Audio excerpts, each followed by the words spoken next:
showed you visuals of a protest that was taking place at India Gate. Now, in the face of it, it was about the rising AQI levels in the national capital. But the protest soon took an ugly turn, because what started as a protest over air pollution eventually degenerated into demonstrators raising slogans praising a Maoist murderer, Pro-Hidma. And they also ended up using pepper spray at the cops. 22 protesters, all students, were nabbed and put behind bars. Now, in a detailed submission before the court, the Delhi police has hinted at Naxal links, stating that the actions of the accused fall under the ambit of anti-terror law UAPA, citing serious concerns related to national security, digital evidence tampering, and alleged links to banned organizations. Not just that, police have also drawn Red Fort blast case as an analogy, claiming that in that case too, the accused were young, educated and brainwashed. Priyank now joins us for more on this. Priyank, some very sensational observations being made there while making a case for UAPA charges to be pressed. Yes, Sati, Priya, and these are the claim which has been based on the Delhi police statement before the court, which has also been mentioned in the order copy, where the cops have given this reference of UAPA charges, which certainly particularly deals with the kind of act which has been done in support of the Naxals. Right now, the hearing is going on in the case related to the 17 accused who were arrested in the Parliament Street police station. Continuing to that, the police has demanded 5 days of police remand of the key suspect who knows it, that who are the funders of this particular protest. The Delhi police want to unearth the larger conspiracy probe. That's why the police remand of Kranti and Prabodh kind of individuals are being sought. But just a short while back, while moving to the court lockup, the accused had claimed that the women accused had claimed that they were sexually assaulted by the Delhi police. Let me show this particular document, which we want to show you to our viewers, because the kind of fake and false narrative which is being built up by these accused, where in all these accused, which means Akshay, no further injury was reported. In the case of Sameer, no fresh injury was reported. Banka, no further injury. And no further injury. So basically, what they have stated it before the doctors is certainly not what they are claiming it before the media cameras, which means that they are still continuing to propagate the fake theory through the kind of statement which is coming out. Few days back, when these accused were produced, when we confronted them that how can you claim that this kind of support can be given to Hidma, you'll be amazed to know, Priya, none of the accused were actually aware about who actually Hidma was.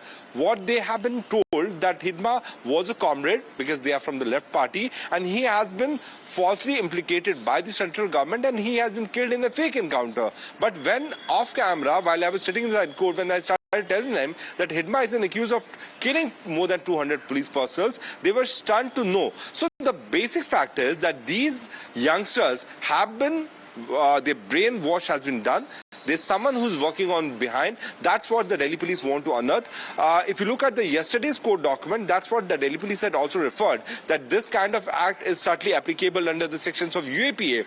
But since these are the young students, the sections of UAPA is not being added, and that can also be looked into a political implication, because Delhi police does not want further controversy into this particular case. But the statement which has been made by the public prosecutor, which has also been mentioned in the court order copy, is clearly suggesting that the police was in the mood to add UAPA because they haven't given reference to it.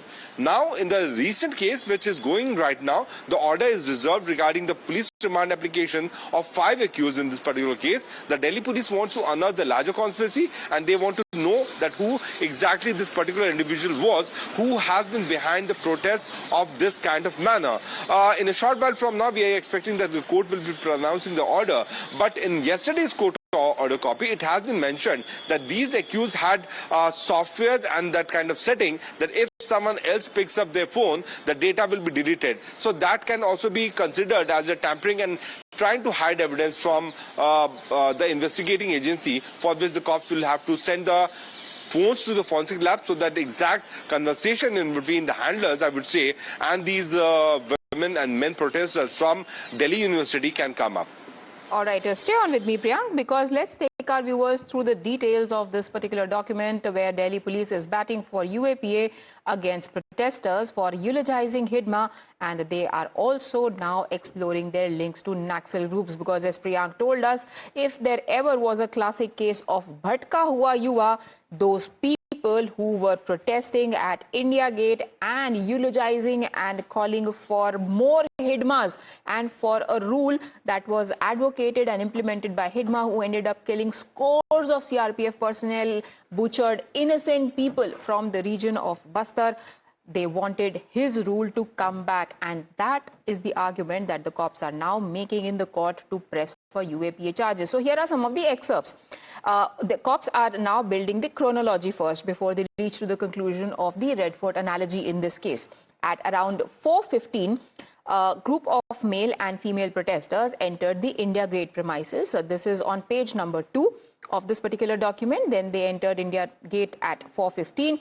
Page 3 goes on to say that they began raising slogans which were unrelated to pollution, including slogans like Hidma Amar Rahe, Jitne Hidma Maroge, Hum Utne Hidma Laenge. Then on page 3, the cops say that all above accused persons were raising anti-national slogans. Page 4 says that there were certain organizations that have been banned in India. Those banners were also raised, and then there is a mention of these organizations on the posters. On the 5th page, it said, such acts from the accused persons that happen to be students and are studying in a premier institute are giving unnecessary heroism and trying to justify the illegal acts of a Naxalist. Come to page 5. In third paragraph, they say that the section 15 of UAPA under is talking about terror activities, and that is what is being highlighted. And the cops are saying that the accused people are supporting Naxalites. Hence, thorough investigation in this regard is to be conducted.